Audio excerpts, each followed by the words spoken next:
లీనమైన నా గతం, గతంలో నన్ను పొడి చేసిన నా గతం, గతంలో నన్నుగా ప్రూవ్ చేయని నా గతం, గతంలో నన్ను చంపేసిన గతం, గతంలో నా మనస్సును గాయపరిచిన గతం, గతంలో అందరు నన్ను వదిలేసిన గతం లేదయ్యా అమలినమైన నా గతం, ఇక లేదయ్యా నా జీవితమే నీదయ్యా, నాకంటూ ఏమొద్దు. అదే అందరికీ మన ప్రియరక్షకుడైన యేసుక్రీస్తు ప్రభువారి నామంలో శుభాలు తెలియజేస్తున్నాను. మంచిది, వాక్యంలోకి వెళ్దాం. వాక్యం చెప్పే ముందు చిన్న ముఖ్యాంశాలు మీరు చూసినా లేదో, సమాజంలో చాలా దుర్బోధలు పెరిగిపోయాయి. రోజుకు దుర్బోధలు పెరిగిపోతున్నాయి. ఒకడేమో యేసుక్రీస్తు ప్రభువారు దేవుడే కాదంటారు, ఇంకోటి వచ్చేమో యేసుక్రీస్తు ప్రభువారికి సర్వాధికారం లేదంటే. నేను అడుగుతున్నానంటే ఇవన్నీ ఎక్కడంటే గ్రీక్ పురాణాలు ఇవన్నీ చదివేసి వచ్చేసి ఈ స్క్రిప్చర్ని సరి చేయడం చూస్తున్నారు. వీళ్ళందరూ ఈ స్క్రిప్చర్ని వక్రీకరించడం చూస్తున్నారు. అంటే మనుష్య కుమారుడికంట సర్వాధికారం లేదంట. మనుష్య కుమారుడు అంటే తండ్రిలోని భాగం అంట. మనుష్య కుమారుడు అంటే యేసుక్రీస్తు ప్రభువారంట తండ్రిని చూడలేరంట. ఎస్, తండ్రిని చూడలేరు కానీ నిజమే, కానీ ఈ భాగం తండ్రిలో సగభాగాన్ని పంపించాడంట. అంటే ఇవన్నీ చూసినప్పుడు మనకి ఎలా అనిపిస్తుంది అంటే నిజమే కదా అనిపిస్తుంది, కానీ విరుద్ధమైన వాక్యాన్ని వక్రీకరించే విరుద్ధమైన బోధల వైపు తిప్పుతున్నారు వీళ్ళందరూ కలిసి. యేసుక్రీస్తు ప్రభువారికి సర్వాధికారం లేకపోవడం అంటే he's omnipotent, the alpha and the omega కదా. యేసుక్రీస్తు ప్రభువారికి సర్వాధికారం లేకపోవడం ఏంటి అని అడుగుతున్నాంటే, యేసుక్రీస్తు ప్రభువారిని ఎలా చూపిస్తుందంటే బూచిగా చూపిస్తున్నారు వీళ్ళందరూ కలిసి క్రీస్తు దైవత్వాన్ని తగ్గిస్తూ క్రీస్తులో దైవ లక్షణాలు లేవంటూ క్రీస్తు దేవుడు కాదని ఇండైరెక్ట్గా ప్రూవ్ చేస్తున్నారు.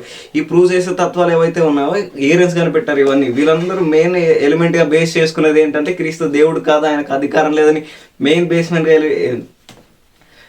బేస్మెంట్గా తీసుకునేది ఏ వాక్యం అంటే కీర్తన గ్రంథం 2వ అధ్యాయం 7వ వచనంలో. కాగా అక్కడ ఉంటుంది చూడండి, తీయండి ఒకసారి. కీర్తన గ్రంథం 2వ అధ్యాయం 8వ వచనం. కీర్తనల గ్రంథం 2వ అధ్యాయం 7వ వచనం. కీర్తన గ్రంథం 2వ అధ్యాయం 7వ వచనం. కట్టడం నేను వివరించదను, యెహోవా నాకు ఇలాగ సెలవిచ్చను, నీవు నా కుమారుడవు, నేను నిన్ను కని ఉన్నాను. ఈ పదం తీసుకొని ఎక్కడ కొత్త నిబంధనలో అపోస్తలు ఉపయోగించారుగా, ఆ పదాన్ని బేస్ చేసుకొని యేసుక్రీస్తు ప్రభువారు పుట్టారు. ఈ మనుష్య కుమారునికి సర్వాధికారం లేదంటూ దుర్బోధలు చేస్తున్నారు. అదే రోమాపత్రికలో ఉంది, మనుష్య కుమారునికి పరలోకమందును భూలోకమందును సర్వాధికారం, all authority givens to his begottens అని ఉంటుంది, గుర్తెట్టుకోండి. అంటే చూడండి దుర్బోధలు ఎలా పెరిగిపోయారు. కనీసం స్క్రిప్చర్ నాలెడ్జ్ లేకుండా పెద్ద పాస్టర్లు అయిపోయారు. కొన్ని వందల మీటింగ్స్కి డేట్స్ ఇస్తున్నారు వీళ్ళందరూ కలిసి. అంటే నేను అడుగుతున్నాను, అంటే స్క్రిప్చర్ నాలెడ్జ్ లేకుండా యేసుక్రీస్తు ప్రభువారి దైవత్వాన్ని తగ్గిస్తూ ఇంక ఎవరిని ప్రకటిస్తారు?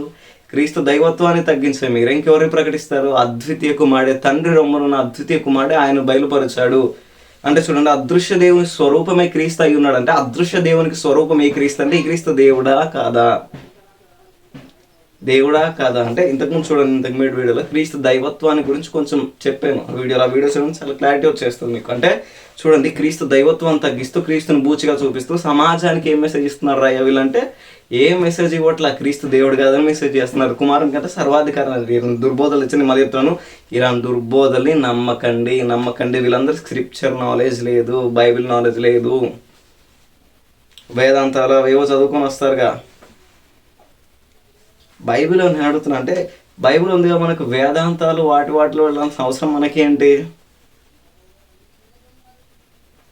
దుర్బోధలు గుర్తుపెట్టుకోండి. అదేదో వేరే సాంప్రదాయాలు, వేరే సంస్కారాలు వేసి బైబిల్ మీద రుద్దకండి. బైబిల్ సంస్కారం బైబిల్కే, బైబిల్ పరిమితులు బైబిల్కే, బైబిల్ లిమిట్స్ బైబిల్కే ఉన్నాయి. వాటికి కొన్ని బౌండరీస్ ఉన్నాయి. అది ఏ పద్ధతిని నియమిస్తుందో, ఏ పద్ధతిని చెప్తాదో అదే చెప్పాలి, గుర్తుపెట్టుకోండి. వేరే సాంప్రదాయాలు తెచ్చిన, అందుకే దీనికి ఒక బౌండరీ ఉంది. ఏంటంటే వేరేది తెచ్చి దీంట్లో జోడించకూడదు. దీంట్లో ఒక పొల్లైన పోలేదు, కానీ వేరే తెచ్చి దీంట్లో జోడించకూడదు అంటున్నాడు. చూడండి, ప్రకటన గ్రంథంలో ఉంటుంది దీని గురించి. సో ఏంటంటే ఇలాంటి దుర్బోధల్ని నమ్మకండి. తండ్రి రొమ్మనున్న అద్వితీయ కుమారుడు, ఈ అద్వితీయ అంటే ఏంటంటే ఒక్కడు. ఈ అద్వితీయ పదాన్ని ఎక్కడ వాడారు? ద్వితీయోపదేశ కాండం 6వ అధ్యాయంలో వాడారు. ఇజ్రాయేల్ అద్వితీయ దేవుడు అని. ఒక్కడై ఉన్న దేవుడు ముగ్గురు వ్యక్తులుగా ఎలాబరేట్ అయ్యే ఒక్క అద్వితీయ దేవుడు యేసుక్రీస్తు. ఆ యేసుక్రీస్తుని పట్టుకొని అధికారం లేదు, సర్వాధికారం లేదని ఎలా అంటారు?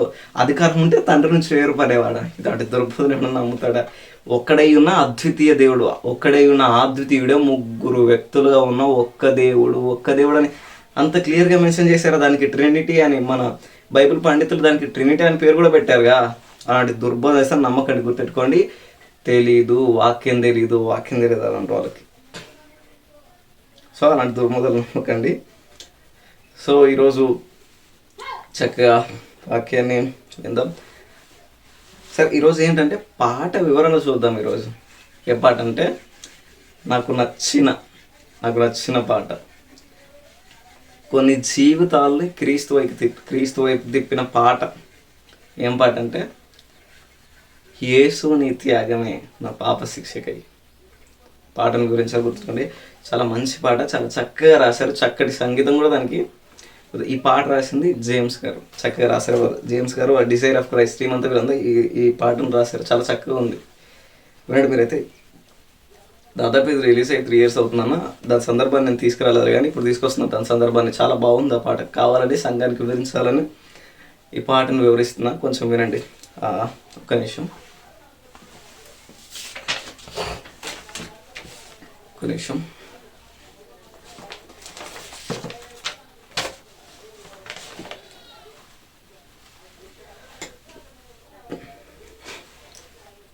వీలైతే ఆ పాట వినండి. డిజైర్ ఆఫ్ క్రైస్ట్ ఛానల్లో లేదా పాట యేసుని త్యాగమైన యూట్యూబ్లో టైప్ చేసిన వస్తుంది. చాలా మంచి పాట, వినండి. అయితే ఆ పాటలో ఉన్న ఆ లిరిక్స్ వర్ణించడానికి ప్రయత్నం చేద్దాం. మంచి పాట, చక్కగా వాక్యానుసారమైన వాక్యంతో కూడిన విలువలతో క్రీస్తు త్యాగాన్ని వర్ణిస్తూ, క్రీస్తు ప్రేమను వివరిస్తూ, భక్తులు ఎలా చనిపోయారు, ఎందుకు చనిపోయారు, అసలు భక్తులు దేవుని కోసం ఎందుకు అంత పిచ్చి ప్రేమను ఎందుకు పెంచుకున్నారు, మారని ఆ ప్రేమకు బానిసలు ఎలా అయ్యారు, ఎందుకు అయ్యారు అంటే ఆ పాటలు వివరిస్తూ నా బ్రతుకును మార్చావు, ఏవి లేరు నాకు సమస్తాన్ని తెచ్చిచ్చావు, రెక్లెస్ లవ్ అంటారు చూసావా, రెక్లెస్ లవ్ ఆయన చూపించాడు కాబట్టి మారని నీ ప్రేమకు బానిసలం అంట పాట రాశారు. చూడండి, అయితే వివరిస్తూ వెళ్దాం, ఆ లిరిక్స్ని వివరిస్తూ వెళ్దాం. చూద్దాం, చిన్నగా పాడుతూనే రండి. యేసుని త్యాగమే నా పాప శిక్షకై, యేసుని త్యాగమే అంటూ రాశారు. నా పాప శిక్షకై నీ త్యాగం నుంచి, నా పాప శిక్షకై నీ త్యాగం, ఎన్నో నిందలు పడ్డావు అది నా కోసం, మనుష్య కుమారుడిగా సశరీరుడుగా దేవాది దేవునిగా వచ్చి మనుష్య రూపము దాల్చి రక్త మాంసాల్లో పాలివాడివై ఎన్నో నిందలు నా కోసం పడ్డావు, ఎన్నో నిందలు అవి నా కోసమే. మలినమైన నా గతం లేదు, గతంలో నేను పాపం చేశాను, గతంలో నా బ్రతుకొక చెత్త బ్రతుకు, నా బ్రతుకొక పాపంలో పడి ఉన్న, పాపంలో జీవిస్తున్న, పంది పొరులంటూ పాపంలో పొరులున్న బ్రతుకొకటి నాది. మలినమైన గతం లేదు, నన్ను పొడిచిన గతం, నన్ను చంపేసిన గతం, నన్నుగా నా మనస్సాక్షిని చంపేసిన గతం ఇప్పుడు లేదు ప్రభా, మలినమైన నా గతం, గతంలో నన్ను పొడి చేసిన నా గతం, గతంలో నన్నుగా ప్రూవ్ చేయని నా గతం, గతంలో నన్ను చంపేసిన గతం, గతంలో నా మనస్సును గాయపరిచిన గతం, గతంలో అందరు నన్ను వదిలేసిన గతం ఇక లేదయ్యా, మలినమైన నా గతం ఇక లేదయ్యా, నా జీవితమే నీదయ్యా, నాకంటూ ఏమొద్దు.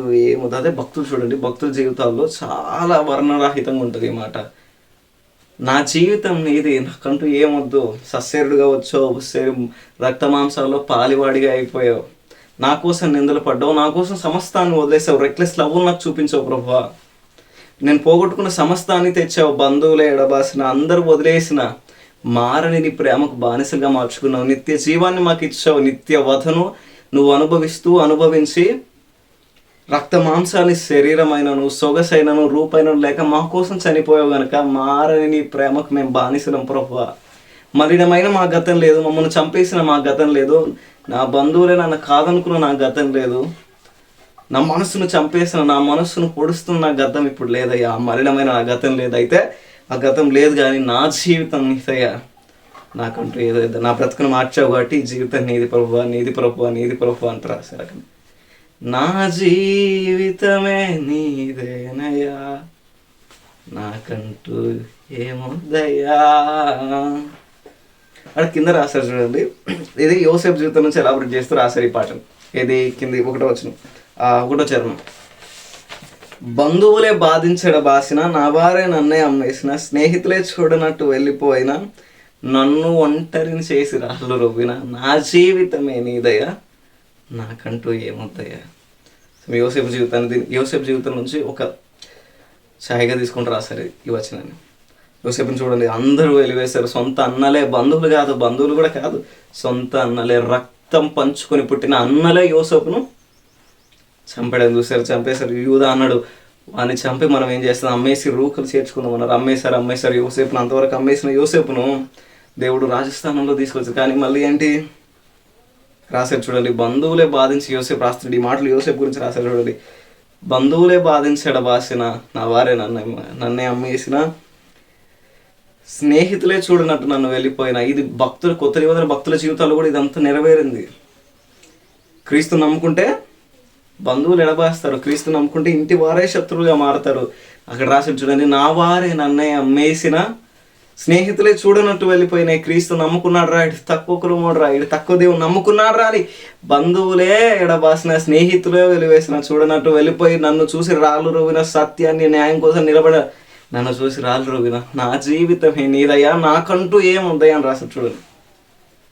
దేవుని మీద పెంచుకున్న ప్రేమ ప్రేమ ప్రేమ ప్రేమ. అందుకే వాక్యంలో ఉంటుందిగా, నువ్వు చనిపోవడానికి నా పాపాలే కారణమైనా, నువ్వు చనిపోవడానికి కారణం ఏంటో తెలుసా ప్రభు అంటూ రాస్తూ, నీ ప్రేమే కారణం, నా పాపమే కారణం. నువ్వు సస్సేరుడుగా వచ్చి నా కోసం రక్త మాంసంలో పాలివాడై సస్సేరుడుగా వచ్చి దేవస్థుతిలో నువ్వు చనిపోవడానికి కారణం ఏంటో తెలుసా, అనాదిలోనే నువ్వు వధింపబడ్డానికి కారణం ఏంటో తెలుసా ప్రభా, నీ ప్రేమే కారణం, నా పాపమే కారణం. నువ్వు అంత సిలువ ఎక్కడానికి తండ్రికి విధేయత సిలువ మరణం అగునంతగా తండ్రికి విధేయత చూపడానికి కారణం ఏంటో తెలుసా ప్రభా, నీ ప్రేమే కారణం, నీ త్యాగమే కారణం అంటున్నాడు చూడండి. అయినా ఆ రెక్లెస్ లవ్కి మనం వచ్చే విలువ ఎంతంటే, వారానికి మందిరాలకు సరిగా రాము. ఆ రెక్లెస్ లవ్కి మనం ఇచ్చే విలువ ఎంతంటే, దేవునికి ఇష్టానుసారంగా నడుచుకోము. ఆ రెక్లెస్ లవ్కి మనం ఇచ్చే విలువ ఎంతంటే, దేవుని ప్రేమకు మనం ఇచ్చే విలువ ఏంటో తెలుసా, వాక్యం సరిగా తెలియదు. దేవుని ప్రేమకు మనం ఇచ్చే విలువ ఏంటో తెలుసా, మందిరాలకు సరిగా రాము. దేవుని వాక్యానికి మనం ఇచ్చే విలువ ఏంటో తెలుసా, మనకి ఇష్టానుసారంగా కేవలం చర్చిలో ఉన్నప్పుడే దేవుడు బయటికి వెళ్ళిన తర్వాత ఇష్టానుసారమైన బతుకు. దేవుని ప్రేమకు మనం ఇచ్చే విలువ ఏంటో తెలుసా, కనీసం సమయం ఉంది దేవుని ప్రేమకు మనం ఇచ్చే విలువ ఎంతంటే, మందిరాల్లో వచ్చిన మొబైల్ చూడటమే. దేవుని ప్రేమకు మనం ఇచ్చే విలువ ఏంటంటే, కనీసం బైబిల్ చదవం. దేవునికి ప్రేమకు మనం ఇచ్చే విలువ ఏంటంటే, ఈ త్యాగానికి, రక్త మాంసాలో పాలి అయిన దేవుడికి ఇచ్చే త్యాగానికి మన విలువ మనం ఇచ్చే విలువ ఏంటంటే, ఆయన ఏంటో తెలుసుకోదాం. ఆయన సత్యం అంటే ఏంటి, సత్యమునకు ఏది పునాది, ఆ పునాది ఏంటి, దానికి మూలరాతి ఏంటి, దాన్ని ఎవరు తృణీకరించారు, అసలు తునీకరింపబడిన మూలరాయి అలా తలకు మూలరాయి అయింది, ఇవన్నీ మనకు తెలియదండి. ఎందుకంటే ఆయన ప్రేమను మనకు అర్థం కాలేదు. అందుకే భక్తులను చూడండి, చనిపోయారు. ఎందుకు చనిపోయారు? పౌలు గారు అపోస్తలుడు కానీ పౌలు గారు కానీ ఎందుకు చనిపోయారు? పౌలు ఎందుకు చనిపోయా అంటే, ఏముండదు, మారని ఆయన ప్రేమకు మేము బానిసలం. అపోస్తలుడు చూడండి, రంపాలతో కోయబడ్డారు, తల నరికివేయబడింది, నూనెలో అలా తేవారు, చిత్రహింసలు వదలు పెట్టి చంపారు ప్రతి ఒక్కరు. మార్టిన్ లూథర్ గారు చూడండి, మార్టిన్ లూథర్ గారు ఒక గుహలో వేసి ఆయన్ని చచ్చిన శవాలను అక్కడ పడేశారు. ఎందుకు ఇంత ప్రేమ దేనికంటే, దేవుని మీద ఎందుకు ఇంత ప్రేమ అంటే, మారని ఆయన ప్రేమకు వీళ్ళు బానిసలు. చూడండి, అపోస్తలు చూడండి చనిపోయారు దేవుని కోసం. అపోస్తలు చనిపోయారు. ఎందుకు పౌలు గారు చనిపోయారంటే, మారని ఆయన ప్రేమకు మేము బానిసలు. మారని ఆయన అపోస్తలు చూడండి కోయబడ్డారు రంపాలతో. అపోస్తలు చూడండి వదలు పెట్టి చంపారు అపోస్తలుడు. క్రైస్తవులు చూడండి, మొన్న నైసీరియాలో కూడా వదలు పెట్టి చంపేశారు. ఎందుకు చంపేశారంటే, మారని ఆయన ప్రేమకు బానిసలం మేము, సత్యం మీద నిలబడే బానిసలం మేము, మారని ఆయన ప్రేమకు బానిసలం. ఆయన చూపిన ప్రేమకు సశరీరుడిగా మాంస ముద్దగా వచ్చిన ఆయన ప్రేమకు మేము బానిసలం అంటున్నాడు చూడండి. ఈరోజు ఆ విలువలు మనకున్నాయా? ఆ త్యాగానికి విలువిస్తున్నాం మనం. ఆయన త్యాగానికి రక్త మాంస ముద్దగా వచ్చిన ఆయన త్యాగానికి బంధువులందరూ వదిలేసిన ఆయన అరచేతిలో మనల్ని చెక్కున్న దేవుడు. సమస్తాన్ని వదిలేసి తండ్రితో సమానుడని భాగ్యం ఎంచకుండా వచ్చేసి భూమి మీద నీ కొరకు నా కొరకు చనిపోయిన ఈ దేవునికి ఎంత విలువిస్తున్నాం మనం? విలువిస్తున్నామా? ప్రాణాలు అరచేతుల్లో పెట్టుకొని ఈ బైబిల్ రాశారే. విలియం కేరీ గారు కొన్ని రోజులు సముద్రంలో ప్రయాణం చేసి, ఆరోగ్యం ఉన్నా లేకున్నా, తిన్నా తినకున్నా, కొన్ని వందల భాషలు నేర్చుకొని ఓడ బద్దలైపోతే సముద్రంలో కొన్ని రోజులు ఈత కొట్టి ఈ బైబిల్ని ట్రాన్స్లేషన్ చేశారు. అయినా అలా మూలకు పడి ఉంటుంది ఈ బైబిల్. ఎందుకంటే ఆయన త్యాగానికి మనం ఇచ్చే విలువ అలాంటిది. చూడండి ఆ పాటలు అలాగే కిందికి రాస్తూ ఉంటారు. చూడండి, బ్రతుకంతా చీకటి కమ్మేసిన, రక్కసి వేదనలే శోధించిన, రోదనలే రోగమై వేధించిన, మరణాలు విలయాలు కబలించిన, నా జీవితమే నీదయ్యా, నాకంటూ ఏమొద్దయ్యా. ఎవరి గురించి రాశారు? యోబు గురించి రాశారు. చూడండి, యోబు గురించి చూద్దాం. యోబు గ్రంథం 2వ అధ్యాయం 6వ వచనం. యోబు గ్రంథం 2వ అధ్యాయం 6వ వచనం. అందుకు యెహోవా అతడు నీ వశం ఉన్నాడు, అతడి ప్రాణం మాత్రం నీవు ముట్టవద్దన సెలవుచ్చింది. కాబట్టి అపవాది యెహోవా సన్నిధి నుండి బయలు వెళ్ళి అరికాలు మొదలుకొని నడి నెత్తి వరకు బాధగల కురుపులతో యోబును మొత్తెను. అతడు ఒళ్ళు గొరుక్కున్నట్టుకే చిల్లు పెంకు తీసుకొని బూడిదలో కూర్చుండగా అతని భార్య వచ్చి, నువ్వు ఇంకను యథార్థతను వదలకు ఎందువా, దేవుని దూషించే మరణము కమ్మెనను. అందుకు అతడు, మూర్ఖురాలు మాట్లాడినట్లు నువ్వు మాట్లాడుచున్నావు, మనం దేవుని వల్ల మేలే అనుభవించమా కీడును అనుభవింపత కదా అని. ఈ సంగతులలో ఏ విషయమందును యోబు నోటితో ఆయనను పాపం చేయలేదు. తేమానీయుడైన ఎలీఫాజును, షూహీయుడైన బిల్దాదును, నయమాతీయుడైన జోఫర్ను, యోబు ముగ్గురు స్నేహితులు అతనికి సంబంధించిన ఆపదలన్నింటినీ గూర్చి వినిన వారై అతని కలిసి దుఃఖించుటకును, ఇక్కడ ఉంటుంది, అతని కలిసి దుఃఖించుటకు వాళ్ళతో కలిసి 8 దినములైనా అక్కడ చూడండి, తల మీద దూలు ఎలుగెత్తి ఏడ్చిరు యోబుతో కలిసి శ్రమమున. ఇక్కడ చూడండి, దేవుని మీద పెంచుకున్న ప్రేమ ఎలాంటిదంటే, శ్రమైన, నిందైన, కరువైన, కురుపైన, రోగమైన. ఇక్కడ చూడండి ఆ పాటలో రాస్తాడు, రోదనలే రోగమై వేధించిన, మరణాలు విలయాలు కబలించిన. చూడండి యోబు జీవితంలో అదే జరిగింది. యోబు జీవితంలో అందరూ వదిలేశారు. స్నేహితులు నిందలేశారు. భార్య చచ్చిపో ఇంకా బతికే లాభం లేదు, ఇంకా అలాగే ఉంటావా, దేవుణ్ణి దూషించి మరణమైపోయావు. చూడండి ఆయన యోబు మాట్లాడి చూడండి, కురుపులతోనంట చూడండి, అక్కడ బ్రతుకంతా చీకటి కమ్మేసిందంట, రక్కసి వేదనలో శోధించిందంట. కొన్ని సంవత్సరాలు, 3.5 సంవత్సరాలు యోబును ఈ శోధన వెంటాడితే బ్రతుకంతా చీకటి కమ్మేసింది, రక్కసి వేదనలే శోధించిన, మరణాలు విలయాలు కబలించిన నా జీవితం. ఇదే అంటాడు చూడండి యోబు, ఇదే అంటున్నాడు చూడండి. యెహోవా వలన మేలును అనుభవిస్తామా కీడును అనుభవిస్తామా? అయితే ఇంకా నా జీవితం ఆయన ఇచ్చింది. బ్రతుకంతా చీకటి కమ్మేసిన, రక్కసి వేదనలో నన్ను శోధించిన, మరణాలు విలయాలు ఒకవేళ నన్ను కబలించిన, యెహోవా ఇచ్చాడు, యెహోవానే తీసుకుంటాడు. ఆ మరణమే నన్ను ఎదురై నా ముందు విజయ గర్వంతో నిలిచిన యోబు అంటున్నాడు చూడండి, నా ప్రాణం అయింది, నా బ్రతుకైంది, నేను ఇచ్చిన బ్రతుకే ఆయన పెట్టిన భిక్ష అంటున్నాడు చూడండి. అందుకే ఆ ప్రేమకు వాళ్ళు బానిసలు మారని ఆయన ప్రేమకు. ఒకవేళ బ్రతుకంతా చీకటి కమ్మేసిందేమో, రక్కసి వేదనలే శోధిస్తున్నాయేమో, రోగాలే రోగమై వేధిస్తున్నాయేమో, మరణాలు విలయాలు ఒకవేళ మన జీవితంలో ఉన్నాయేమో, ఆయన అంటున్నాడు చూడండి, మారని ఒకవేళ ఇన్ని శోధనలైనా మరణాలు విలయాలే కబలించిన మారని ప్రేమకు మేము బానిసలం. నిన్ను మాత్రం వదిలిపెట్టాను ప్రభు అంటున్నాడు చూడండి యోబు గారు. సమస్తం పోయింది, కుమారులు లేరు, కుమార్తె లేరు, భార్యము చచ్చిపోను ఇంకా. అంటే అర్థం చేసుకోవాల్సిన అర్థంగా అంటారు చూసారా, అర్థం చేసుకోవాల్సిన అర్థంగా ఎలా చేసినట్టు చచ్చిపో ఇంకా, బ్రతికి వేస్ట్ అంటుంది చూడండి. ఈ మరణాలు విలయాలు కబలించిన ఆయన అంటున్నాడు చూడండి, యెహోవా మనం కీడును అనుభవిస్తాం, మేలును అనుభవిస్తామా? ఆయన అర్థం చేసుకునే విధానం ఎలా ఉందో చూసండి. అందుకే దేవుడు చివరిలో సాక్ష్యం ఇస్తాడు యోబు గురించి, నీలాంటి మనుషుడు ఉండలేదు, ఉండడు కూడా. అంత శోధనను అనుభవించిన యోబు గారు, మారనైన ప్రేమకు మేము బానిసలం అంటున్నాడు. చూడండి, ఈ ప్రేమలు మనకు ఈరోజు ఉన్నాయా? ఒకవేళ మన జీవితాల్లో బ్రతకంతా చీకటికి రమ్మేసిందేమో, రక్కసి వేదనలే శోధిస్తున్నాయేమో, రోదనలు రోగమై వేధిస్తున్నాయేమో, అయినా ఆయన కొంత మట్టుకు చీకటి ఉంటుంది. దేవుడు మళ్ళీ దేవుని పట్టుకోండి.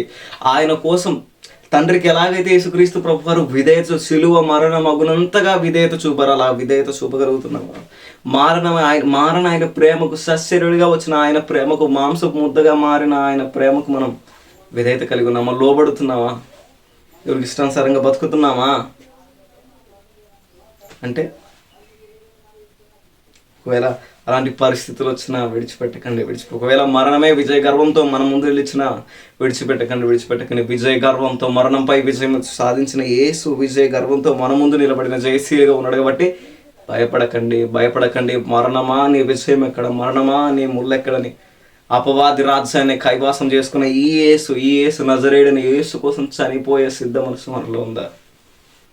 భయపడకండి. ఎందుకు భయపడతారంటే అపోస్తలులు ఆయన ప్రేమను అర్థం చేసుకోలేదు. మొదట్లో అపోస్తలులు ఆయన ప్రేమను అర్థం చేసుకోలేదు. మొదట్లో మనము ప్రేమను అర్థం కానీ గుర్తుపెట్టుకోండి, ఆయన అర్థం చేసుకోగలిగితే మరణానికి మనం భయపడం. నిత్యత్వంలో, నిత్య జీవనంలో మన రాజుతో, అపవాది రాజ్యాన్ని కైవాసం చేసుకున్న మన రాజుతో, అపవాది రాజ్యాన్ని సియోరు నుండి, యూదయ నుండి, అతి చిన్న రాజ్యమైన యూదయ సియోరు నుండి అపవాది రాజ్యాన్ని, ప్రపంచాన్ని కైవాసం చేసుకున్న అద్వితీయ దేవుని కుమారమైన మనం భయపడకూడదు. చావైన, మరణమైన, ఏదైనా రోగంలో వేధించిన, మరణాలే మనని కబలించిన వాళ్ళు చెప్తాను, భయపడకండి. క్రీస్తు యొక్క మహిమాతిశయము చొప్పున పునరుద్ధానుడైన క్రీస్తును మనం ప్రకటిస్తున్నాం. సిలువ వేయబడిన క్రీస్తును మనం ప్రకటిస్తున్నాం కనుక భయపడకండి. దేవుని ఉద్దేశం ఎలాగైతే ఉందో చూడండి. యోబు జీవితాన్ని మార్చేశాడు దేవుడు. అంటే చూడండి, అలా కిందికి చూడండి, 3వ వచనం చూడండి.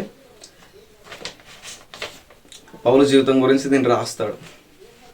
పౌలు జీవితం గురించి, బలహీనతలో నన్ను బలపరిచిన, పాపినైన నాకై మరణించిన, మృతమైన నన్ను మహిమగా మార్చిన, మారని నీ ప్రేమకు బానిసలం అంటున్నాడు. చూడండి, మారని ఆయన ప్రేమకు, నేను మొదటి నుంచి చెప్పుకుంటూ వచ్చేది ఈ పదమే, మారని ప్రేమకు బానిసలు. చూడండి, రోమపత్రిక 8వ అధ్యాయం, 36వ వచనం. రోమపత్రిక 8వ అధ్యాయం 36వ వచనం. ఇందును గురించి వ్రాయబడింది ఏమనగా, నిన్ను బట్టి దినమెల్లా మేము వధింపబడిన వారము, వధకు సిద్ధమైన గొర్రెలమని మేము ఎంచబడిన వారము. ఆయనను మనలను ప్రేమించిన వాని ద్వారా మనం వీటన్నిటిలో అత్యధిక విజయమును పొందుచున్నాము. అక్కడ రాస్తాడు చూడండి, నిన్ను బట్టి మేము దినమెల్లా వధింపబడిన, వధకు సిద్ధమైన సాధు జీవులం అంటున్నాడు. చూడండి, పౌలు గారి జీవితం ఎలా అర్థంటే చూడండి, బలహీనతలో నన్ను బలపరిచిన, పాపినైన నాకై మరణించిన, మృతమైన, ఒకప్పుడు నా బ్రతుకు మృతమైంది ప్రభు. ఒకప్పుడు నా బ్రతుకు ఎలా ఉండేదంటే ఒక మృతమైంది, నీ ప్రజల్ని చంపేసే స్థితి ప్రభు. ఒకప్పుడు నా బ్రతుకు ఎలాంటిదంటే మృతమైన బ్రతుకు, మృతమైన సంఘ బ్రతుకు ప్రభు. ఒకప్పుడు నా బ్రతుకు ఎలాంటిదంటే మృతమైన బ్రతుకు ప్రభు. ఒకప్పుడు నా బ్రతుకు ఎలా అంటే నీ ప్రజలను సంఘాలుగా కూడుకునే నీ ప్రజల్ని చంపేసే బ్రతుకు ప్రభు అని రాస్తున్నాడు పౌలు గారు. ఒకప్పుడు నా బ్రతుకు ఎలా అంటే రోగాలతో నాశనమైన బ్రతుకు.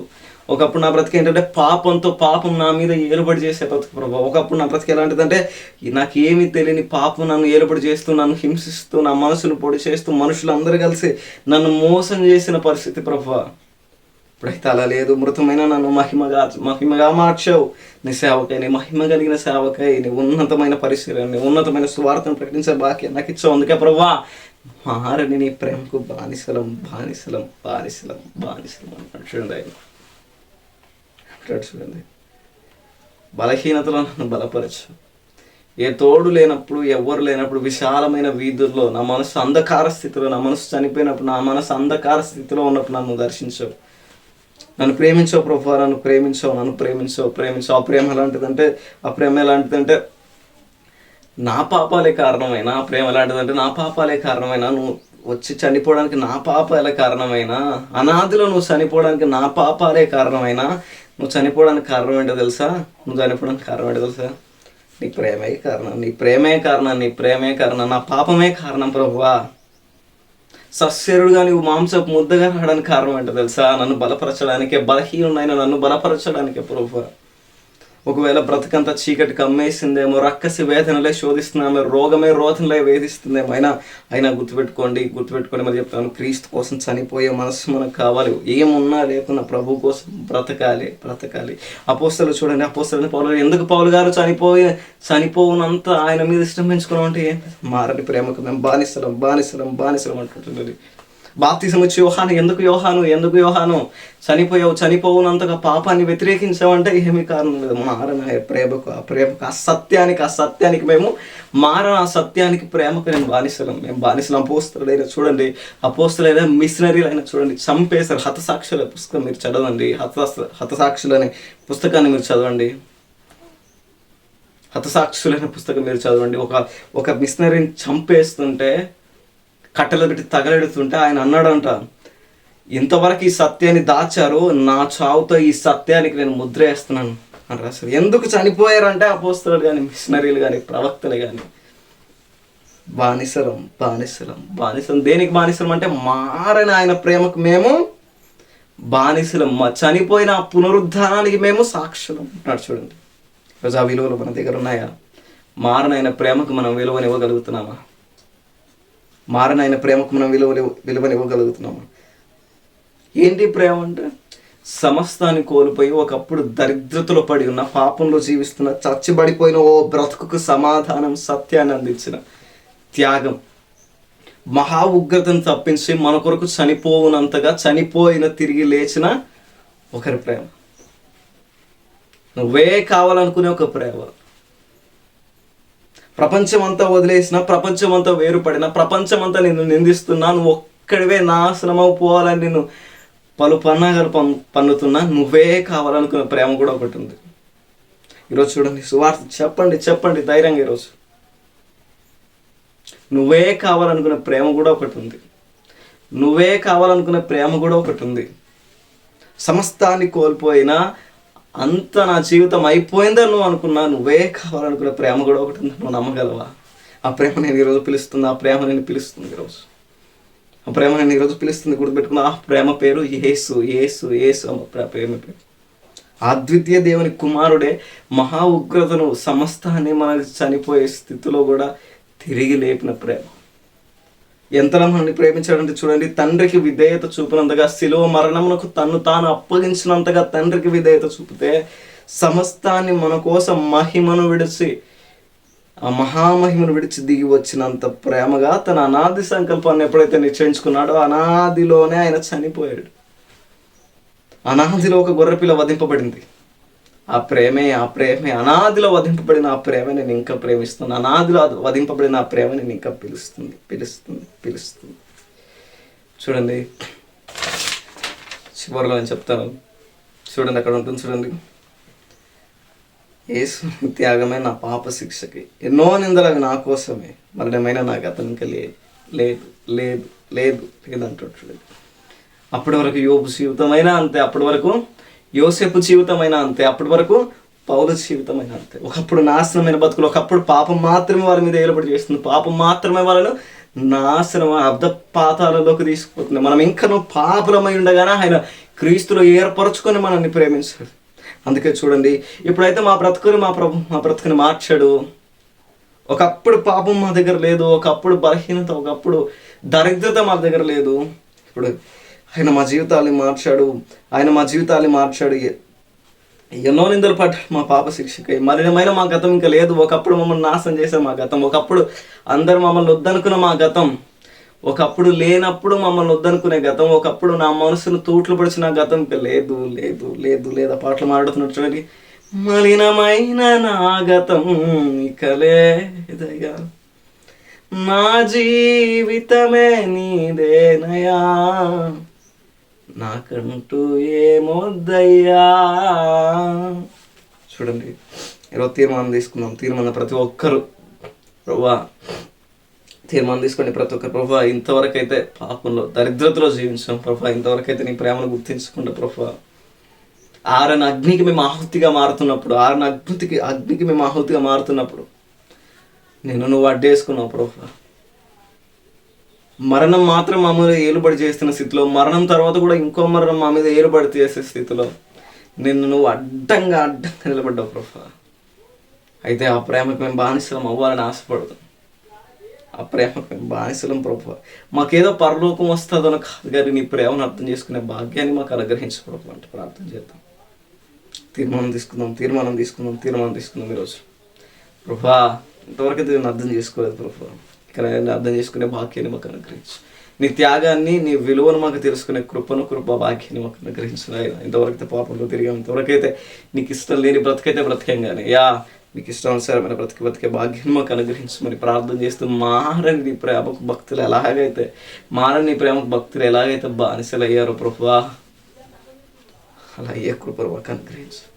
మరణాన్ని మేము ఆహ్వానిస్తున్నాం నాయన, నీ కొరకు మరణపు అంచుల వరకు మిమ్మల్ని స్థాపిస్తాం నాయన. యేసు అనే నామం ఉండాలి తండ్రి. అటు కృపను మాకు అనుగ్రహించి మీరు మహిమ పొందమని, ఈ మహిమ గల సువార్తను అనేకులకు తెలియాలి. అటు కృపను భాగ్యాన్ని మాకు అనుగ్రహించి మహిమ పొందని యేసు అని ప్రార్థిస్తున్నాను తండ్రి. ఆమేన్.